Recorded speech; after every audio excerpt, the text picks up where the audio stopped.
Meus queridos alunos aqui do canal do YouTube, professor Edmar de Aquino, para a gente trazer mais um vídeo do projeto Oráculo dos Concursos. Nesta aula, nós terminamos a segunda semana do nosso projeto com Direito Constitucional.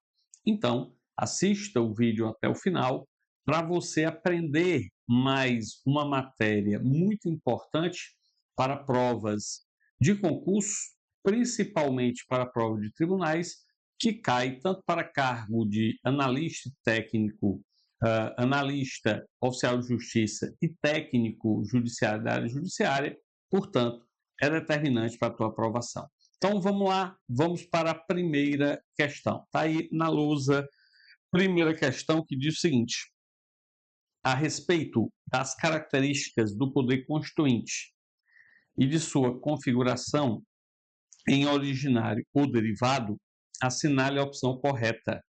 Item A. A criação de novos territórios federais é exemplo do exercício do poder constituinte derivado decorrente. Assertiva errada, né, pessoal? O poder constituinte derivado decorrente outorga poderes aos Estados membros de uma federação para criar as suas próprias constituições estaduais. Então, o poder constituinte derivado decorrente diz respeito à Constituição estadual por parte dos próprios, a formação, a composição da Constituição estadual por parte dos próprios Estados-membros de uma federação, à luz, obviamente, das regras que foram postas em uma nova Constituição Federal. Ora, os territórios federais não são Estados-membros. Eles não compõem como ente autônomo uma federação.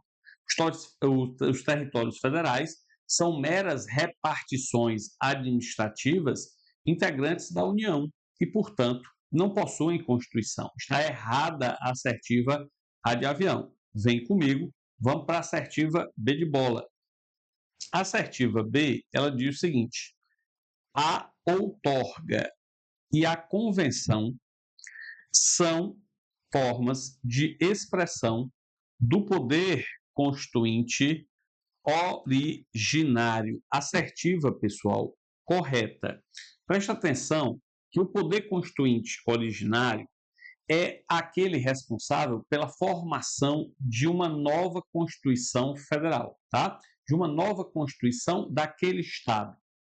Beleza. Ora, essa Constituição ela pode ser formada por algumas formas, tá, de expressão do poder constituinte originário.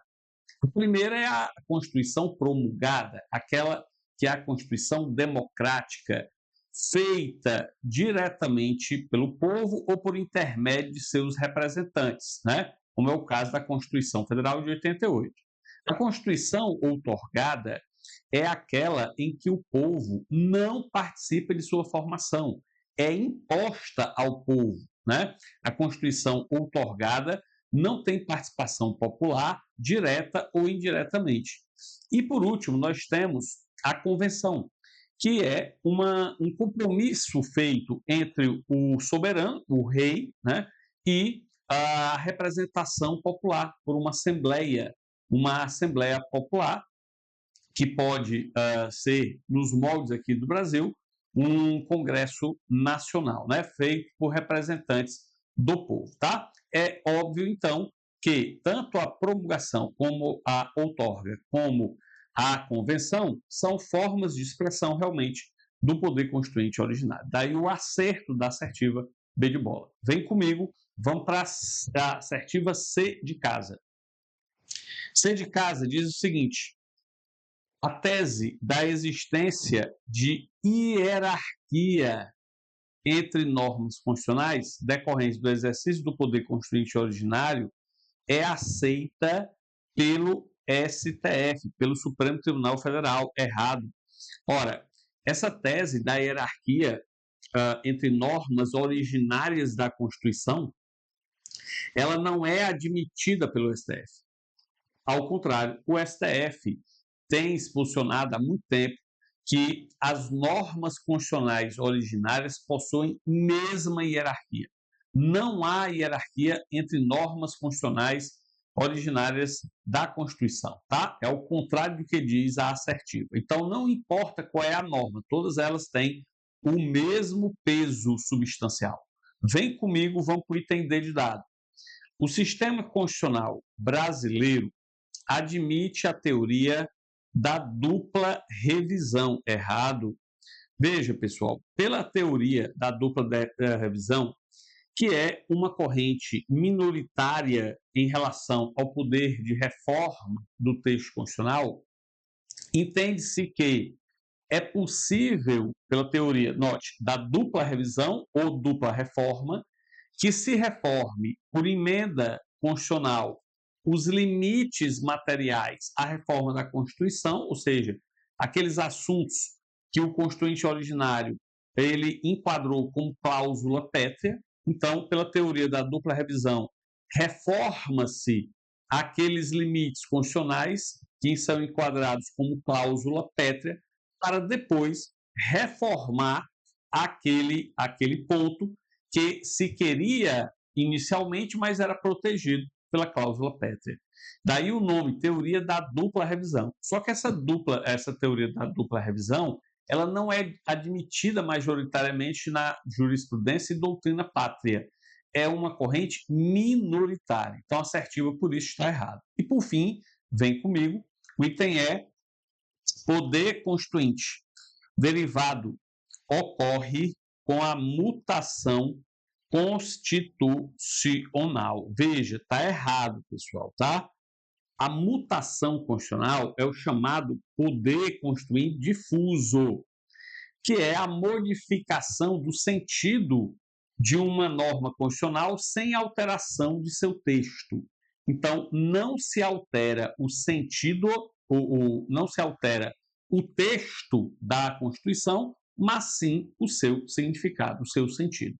Fechou? Então, primeira questão, B de bola é a nossa resposta. Vem comigo, vamos para a segunda questão. Segunda questão diz o seguinte: a respeito dos poderes executivo, legislativo e judiciário, assinale a opção correta. Item A. O Conselho da República é composto por 6 cidadãos brasileiros natos. Até aqui, perfeito, né? 6 cidadãos brasileiros natos.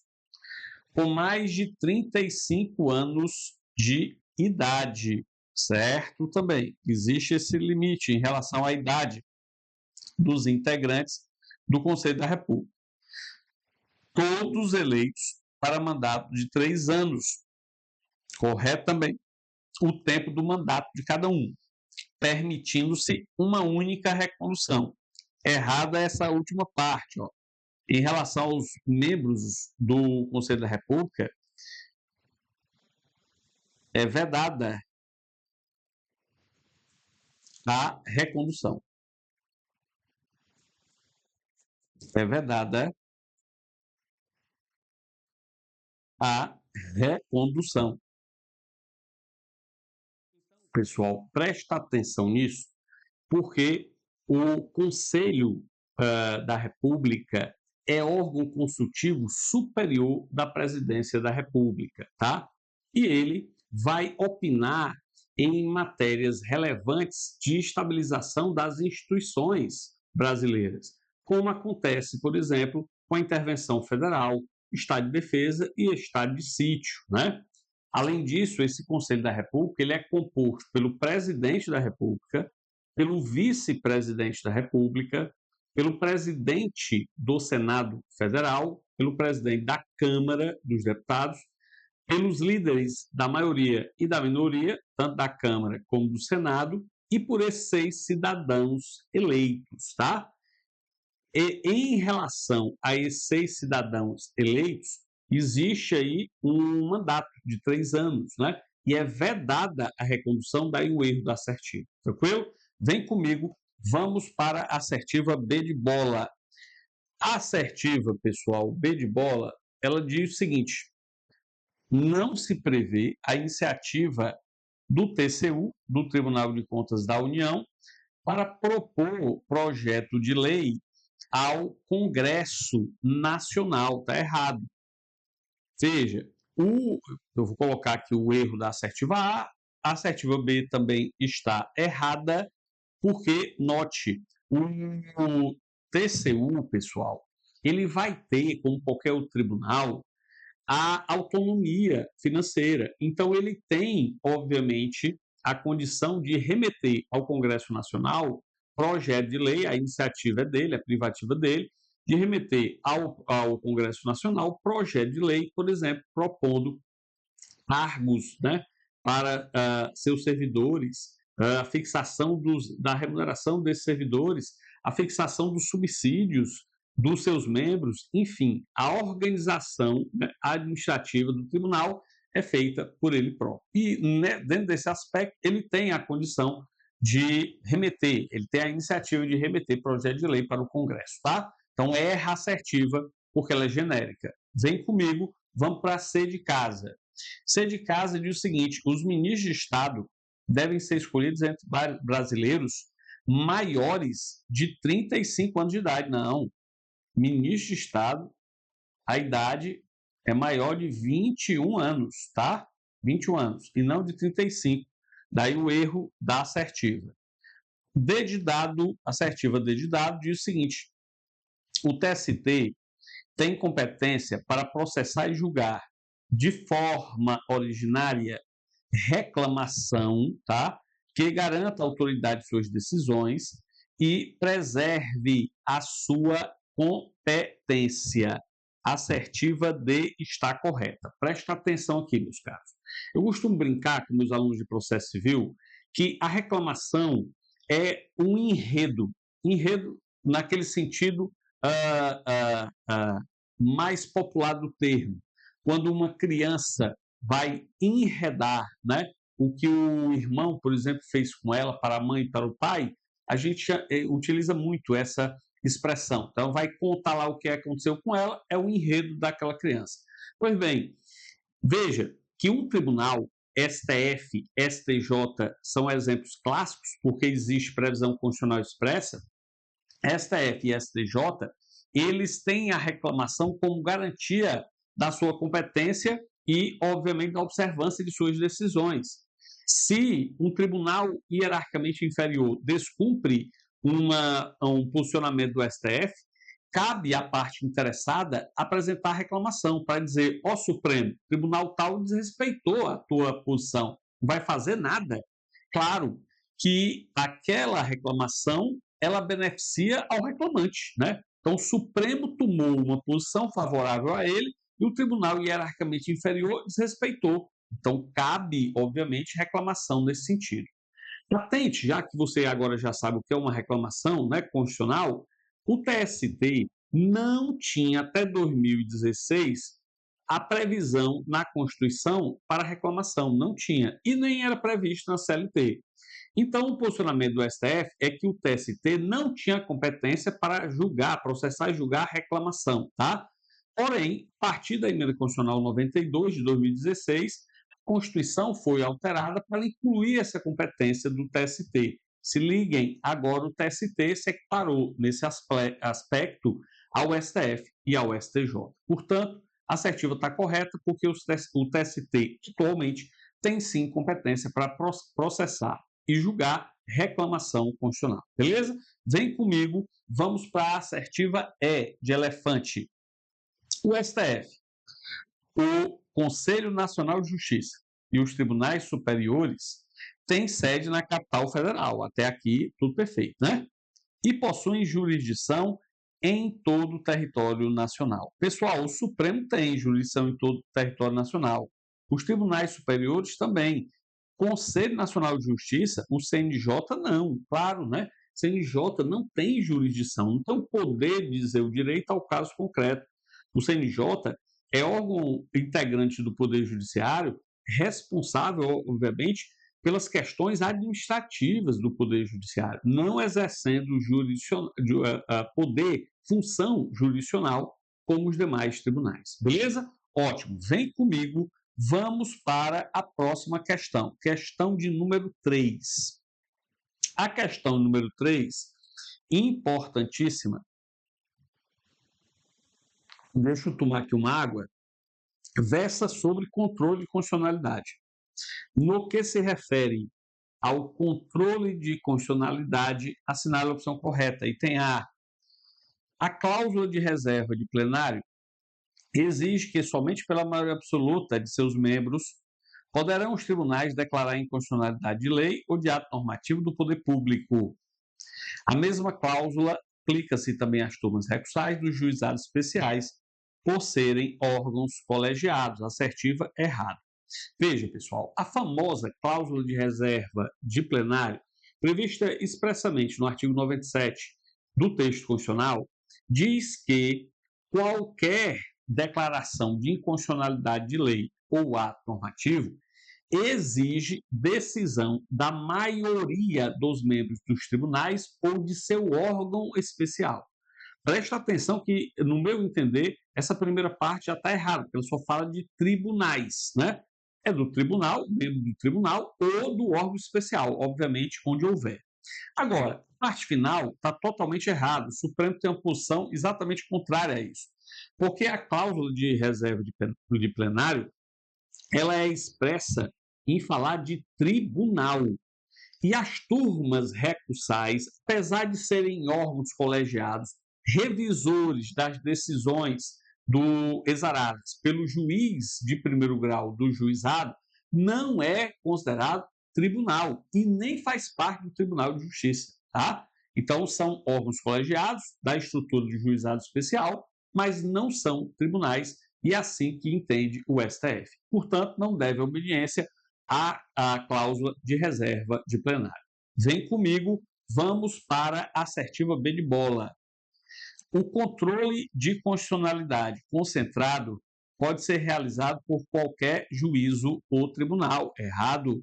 Veja, o nome já indica, né? Controle de constitucionalidade concentrado é aquele realizado diretamente por um tribunal. Veja, por que eu estou dizendo por um tribunal? Porque se o controle de constitucionalidade tem como parâmetro a Constituição Federal, o órgão responsável pelo controle é o STF, obviamente. Mas se o parâmetro é a Constituição Estadual, o órgão responsável por esse controle é um tribunal de justiça, tá? Daquele estado. Portanto, o controle concentrado é feito pelo STF, tendo como parâmetro a Constituição Federal, ou pelo TJ, tendo como parâmetro a Constituição Estadual. Principalmente você que vai fazer concurso para Tribunal de Justiça, esse é um ponto que você tem que ficar atento, você não pode esquecer. Agora, o controle de constitucionalidade difuso, tá? Aí sim é que pode ser realizado por qualquer juízo ou tribunal.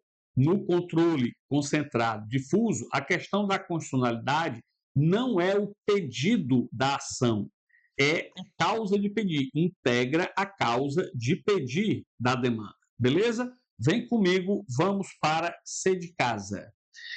A assertiva C de casa diz assim: ao apreciar a inconstitucionalidade em tese de norma legal ou ato normativo, o STF deverá citar previamente o advogado-geral da União, que necessariamente, olha a palavrinha aqui, ó, necessariamente defenderá o ato ou texto impugnado. Aqui, pessoal, cuidado, a questão está errada, porque, de fato, quando o STF, como diz aqui a questão, quando o STF vai apreciar a inconstitucionalidade, né, em tese de norma legal ou de ato normativo, ele vai, obviamente, citar o AGU, o Advogado-Geral da União. Essa é a regra. Para quê? Para ele defender a constitucionalidade da lei, tá? Ou da norma que está sendo questionada. Beleza. O problema é que existem exceções. E essas exceções são muito cobradas em prova. Então, eu vou destacar para você. Vem aqui comigo. Deixa eu voltar aqui e eu vou chamar a sua atenção para esse ponto, tá? Atenção para este ponto. Então, veja que na regra, o AGU, o advogado-geral da União, deverá ser citado. deverá ser citado para realmente defender a constitucionalidade. Afinal de contas, a norma presume-se constitucional, mas existem exceções, tá? E a primeira exceção é quando houver precedente da corte, ou seja, do próprio STF, do próprio STF, tá? Pela inconstitucionalidade da lei, pela inconstitucionalidade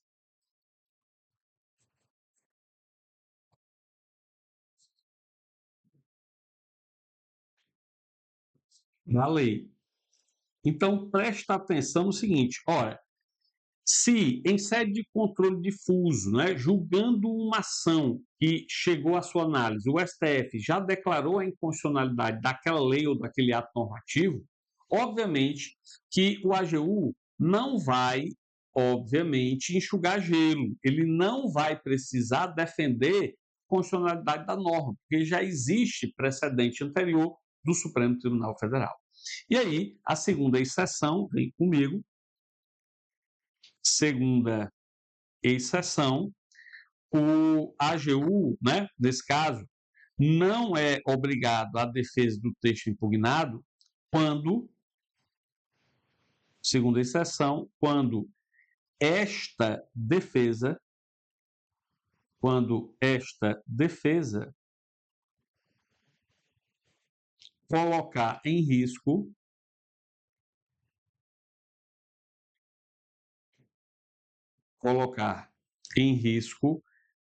a sua atribuição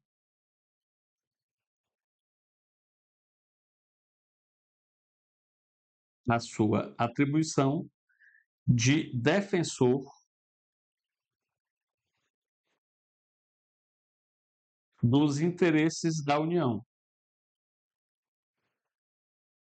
Dos interesses da União.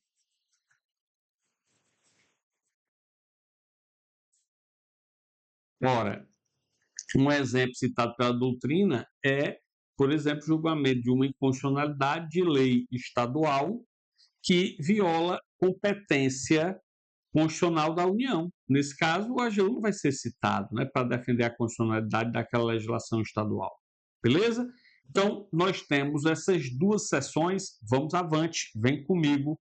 Vamos para a assertiva dedidado.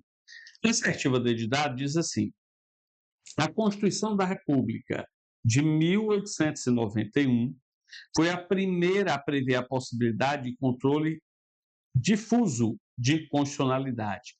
Pessoal, aqui cuidado. Em relação ao controle difuso, foi mesmo, tá? A de 1891, a primeira Constituição da República Federativa do Brasil, né? Nesse caso, previu pela primeira vez o controle difuso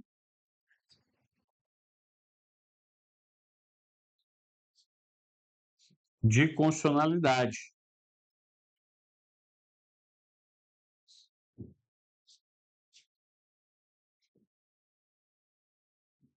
Você tem que lembrar que a Constituição de 1891, a primeira da República, né, ela foi inspirada na Constituição norte-americana e ela foi redigida por Rui Barbosa, que era adepto do direito constitucional estadunidense. Ora, nessa situação, inspirada na Constituição norte-americana, que já previu o controle de constitucionalidade difuso, lá criado, então trouxe para cá esse tipo de controle de constitucionalidade. Então, foi realmente a primeira. Agora, em relação à cláusula de reserva de plenário, não.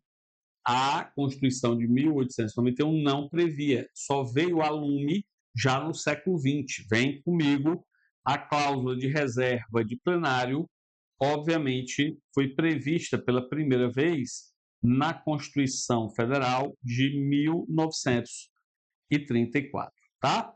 E aí, veja, tipo de questão que é chata para o candidato, porque ela é uma questão que exige conhecimento histórico, né, das constituições e prima pela sua memorização. Então, tem que ler, rever sempre que possível esse aspecto. É aqui que eu digo que é relevante o flashcard, né? Que é um recurso utilizado na nossa plataforma dos cursos, que você monta o seu flashcard. Então, não está lembrando de algum aspecto? Não lembra disso? Coloca no flashcard para que haja aquela repetição espaçada e você consiga memorizar, tá?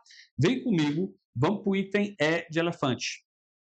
Ao declarar a inconstitucionalidade ou a não recepção de lei, no âmbito de controle concentrado ou difuso, o STF poderá, por maioria de 2/3 de seus membros, perfeito, restringir os efeitos dessa declaração ou decidir que ela só tem eficácia a partir de seu trânsito em julgado ou ainda em outro momento que venha a ser fixado. Assertiva correta, né, pessoal?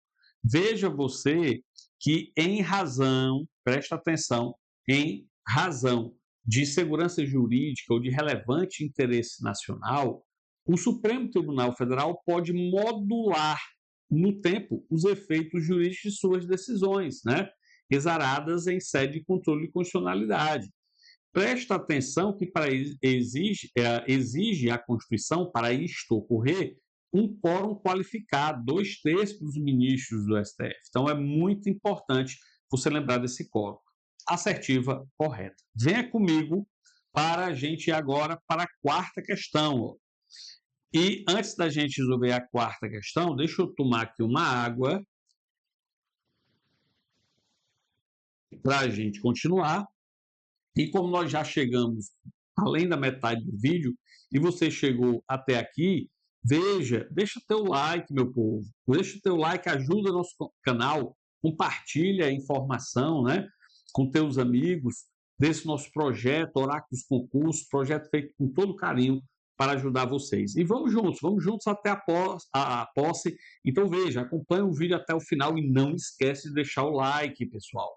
Quando você deixa o like, o YouTube entende que você gosta do conteúdo e te manda sempre esses vídeos. Assista, participe do nosso projeto. Vamos lá, vem comigo, vamos para a quarta questão. A quarta questão diz assim: o governador de um estado da federação, durante o cumprimento de seu mandato, foi aprovado em concurso público. Veja, o governador, ele, durante o cumprimento do mandato dele, foi aprovado em concurso para o cargo de analista judiciário do tribunal. Imagina, né? Convocado com a respectiva posse. Nessa situação hipotética, conforme a Constituição Federal de 88, o governador, item A, não poderá tomar posse no cargo por ser chefe do Poder Executivo Estadual, o que feriria o princípio da indissolubilidade do pacto federativo. Veja, presta atenção, pessoal, isso está errado, né? Segundo a nossa Constituição, o chefe do Executivo, ele perde o cargo se tomar posse em outro cargo, né,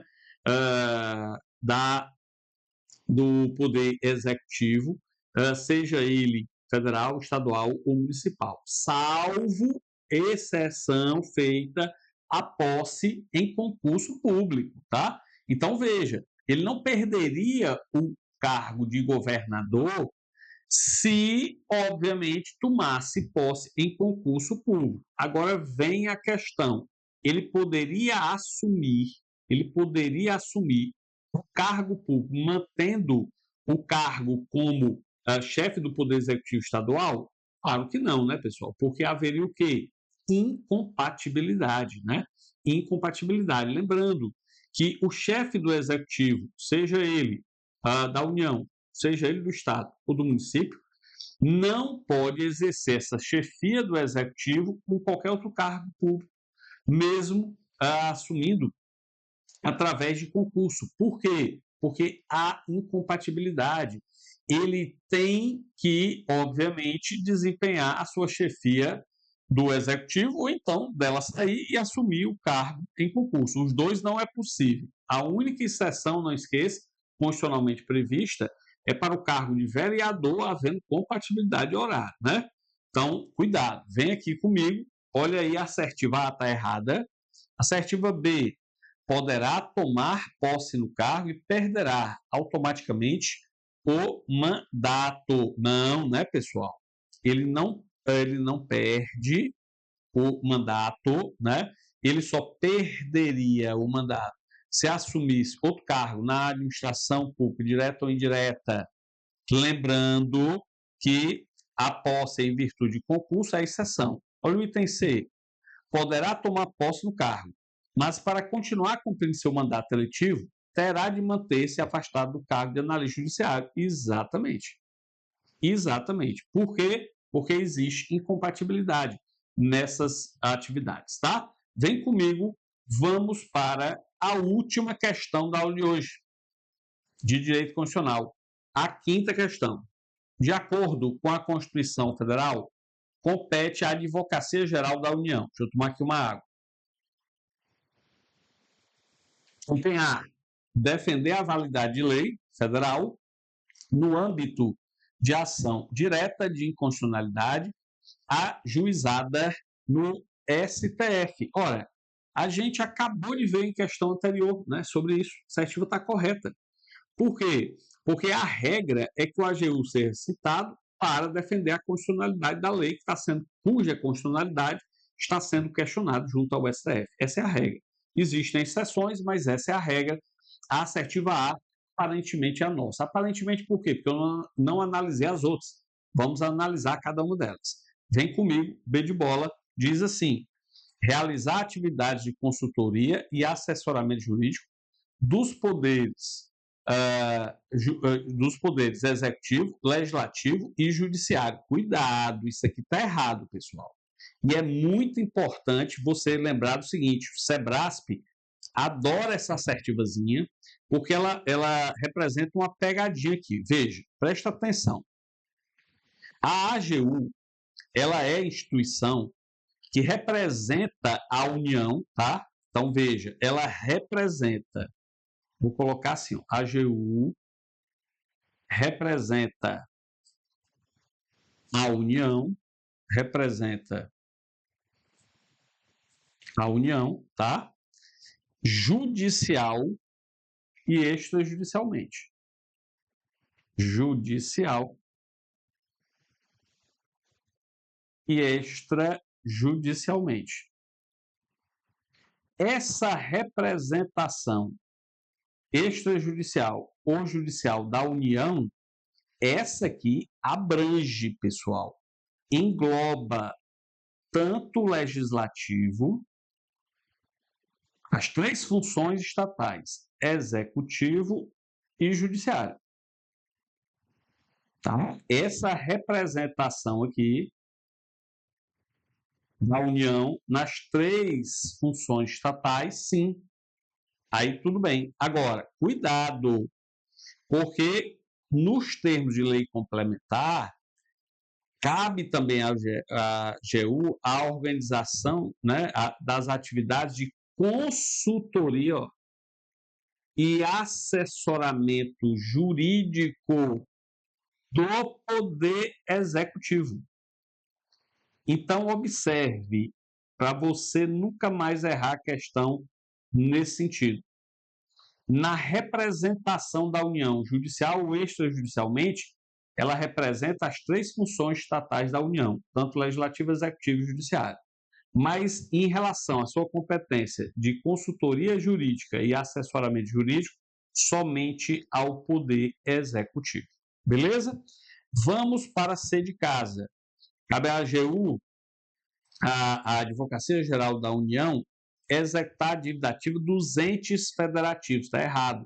Entes federativos não. Veja, presta atenção aqui que a Procuradoria-Geral da Fazenda Nacional, que é um órgão da AGU, tá? Da Advocacia Geral da União, cabe executar a execução da dívida ativa, tá? Ativa tributária da União. Não é, como está dizendo na assertiva, de entes federativos, é da União, tá?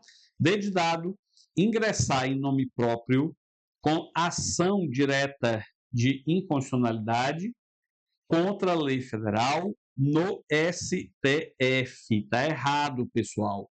Aliás, questão muito comum em prova, o rol de legitimados para o ajuizamento de ADI.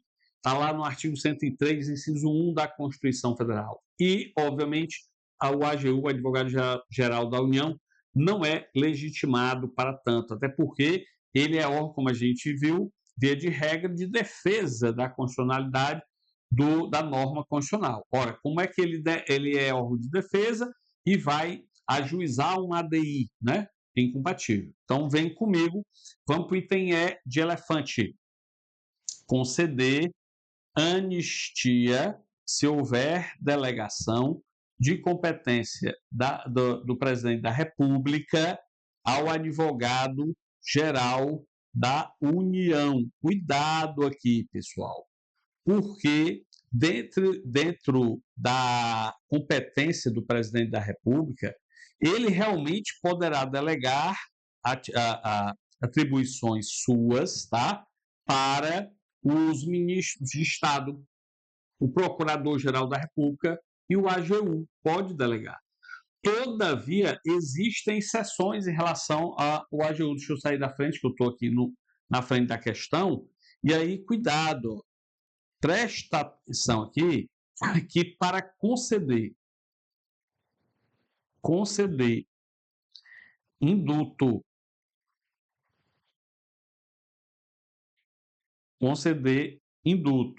e comutar penas,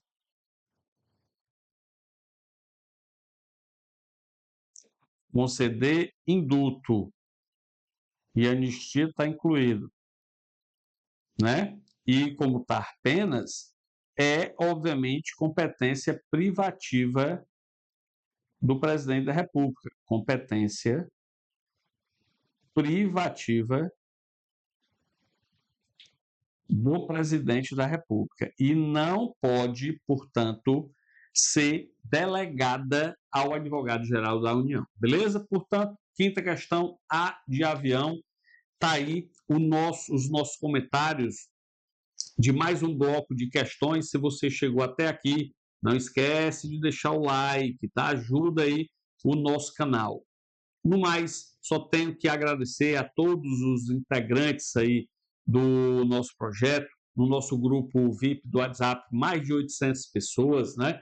Aqui nós temos muitos participantes, já estamos rumo aos 2.500 inscritos no nosso canal, que é iniciante, né? Eu comecei a postar vídeos em outubro do ano passado, então nós estamos crescendo sempre, isso que importa.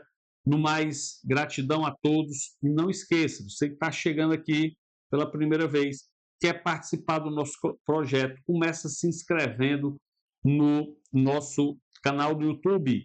E aí procura no link da bio do WhatsApp, do nosso Instagram, o link do WhatsApp, né? Do grupo exclusivo. Corre, porque ele está esgotando, né? Esse grupo está esgotando. Vai lá que eu coloco nas segundas, quartas e sextas as questões para você resolver como se fosse simulado, e nas terças, quintas e sábados eu comento no final de semana, de um modo geral, esse final de semana está no domingo, eu comento as questões. No mais, meus caros, forte abraço, fiquem com Deus e vamos juntos até a posse.